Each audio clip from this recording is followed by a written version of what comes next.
Frequency Podcast Network. Stories that matter, podcasts that resonate.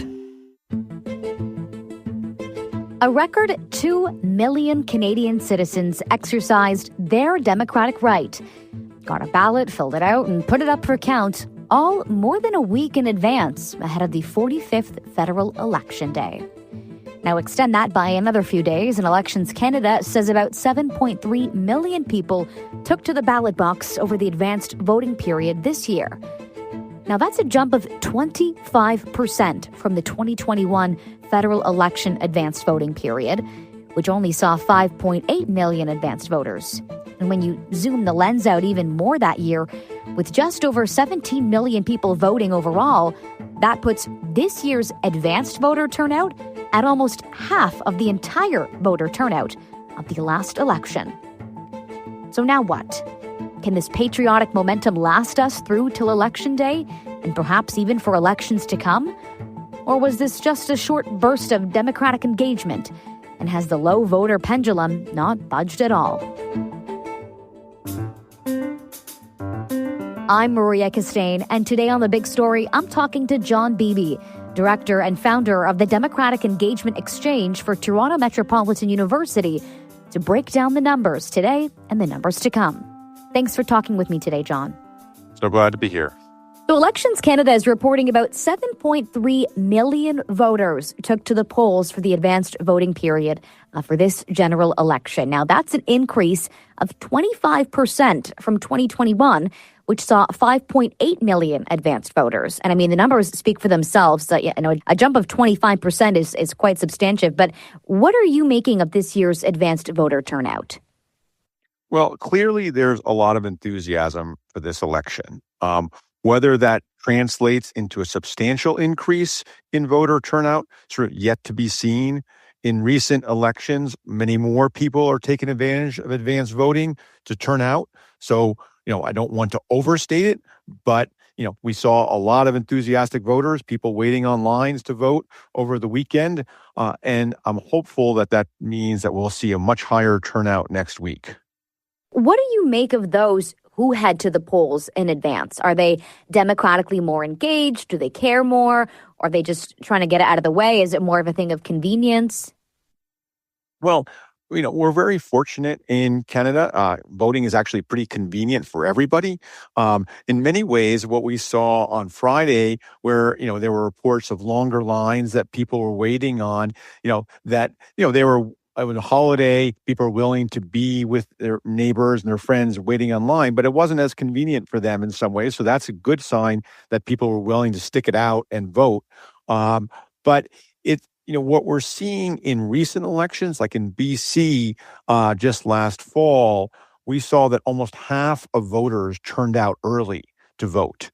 And so that's a substantial increase from the previous election in BC, where it was about 33% of the people took advantage of advanced voting. So I do think there is definitely a convenience factor. People just see it as an easier time to vote. Generally there are shorter lines. I was out voting and checking in on polling stations on Monday. And where I went, there were no lines and people were just walking in and voting. And so I think there's definitely a convenience factor as part of it. Besides convenience, though, do you think that those who want to get out and vote early and want to do their part, do you think they care a bit more? Do you think that plays a factor? Well, I think this election, we are seeing people describe it as one of the most consequential elections of our lifetime. I mean, Canada now is facing an existential threat. Our closest ally is now threatening not just our livelihood and our economy, but really, Canadian sovereignty in ways that were unthinkable just a few months ago. So people are certainly, energized by that challenge. And I think we are starting to see that reflected in people coming out to vote. We're certainly seeing that in the work that we do across the country, listening to voters, talking to students on campus. There is, an energy and a sense that this is a consequential election. And we'll have to wait and see if that's going to translate into a significantly higher voter turnout. Yeah, you mentioned that dwindling relationship between us and the country that was once our closest ally, that, and considering the fact that this election is probably one of the most critical in recent history. In terms of this specific voting period, though, which party do you think will benefit from this record turnout? It's really hard to say if there's a certain party that would benefit from the record turnout. Elections Canada said they're going to be releasing data showing sort of where the high voter turnout was, and that might give us a clue as to if there's a specific party that would benefit. But I think that there's a broad engagement is, certainly good for the health of our democracy overall. And I think it is an affirmation that people have confidence in democracy still. And, we know, given the challenges that democracy are facing around the world, that we shouldn't be taking that for granted. So let's talk about voter turnout in general, especially for young folks, because, we have seen in recent years, a bit of a drop in their turnout. In 2019, less than 54% of eligible voters aged 18 to 24 had voted. And that dropped to 47% just 2 years later in the 2021 election. So, what do you make of that 7% drop in 2 years? And do you think we're going to see another drop in this election for young folks? I think that young people historically have not voted at rates nearly as high as the general public. And it is true for all first-time voters. People, when they become Canadians, first time they're voting may not vote as quite as high a rate as the general population. The first time we do anything, it's challenging. It's a little bit scary. You're not really sure you're going to get it right. So there's that, that fear of voting. But we know through our work that young people are interested in the issues, but are not as confident around voting. And there was a big drop in part because the parties didn't mobilize, didn't speak to young people. We saw the inverse in 2015 when we saw the biggest increase in youth participation, in the history of Canada, and as far as I can tell, the history of the world. 2019, we saw an 18% jump in youth participation to up to 57%. And that was a record. And I think that shows that when a party speaks to young people, they'll get out and vote. Now, you mentioned that fear of, getting it wrong the first time. Where do you think that fear or maybe that anxiety comes from when it comes to heading to the polls for the first time? Is that, maybe a disconnect from what students are learning in the classrooms, or is that maybe, a disconnect with, what kids are talking about around the dinner table? Where do you think that fear of getting it wrong the first time comes from? Well, I think it's something that's sort of naturally inherent in all of us when we do anything for the first time, and especially when it feels like everybody else knows what they're doing. And so you're walking into this space where, there are official people there and you have to show certain ID, and we all want to get it right the first time. I don't know about you, but crossing the border, I get a little nervous still crossing the border, now for different reasons maybe, but, when it felt like a routine thing, I'm not doing anything wrong, but anytime I'm, going into a place where officials are, it feels like something I got to pay attention to. And you're doing it for the first time, it's maybe a little even more nerve-wracking. You don't want to get it wrong. So we hear from young people who are university students that they have this anxiety about going in and voting and getting the process right. The other piece that can be really hard for first-time voters is making an informed decision, figuring out who you want to vote for. Because again, in Canada, in a good way, we don't have the same kind of wedge issues that divide electorates around the world. There is a broad consensus around immigration. Now, there's some important differences between the parties on immigration, but there's a sense that, yes, we should have regular immigration into Canada. That's good for Canada among the political parties. There's broad consensus around, issues of abortion and choice for women that don't divide us. And so it makes it in some ways harder for people to decide who they're going to vote for.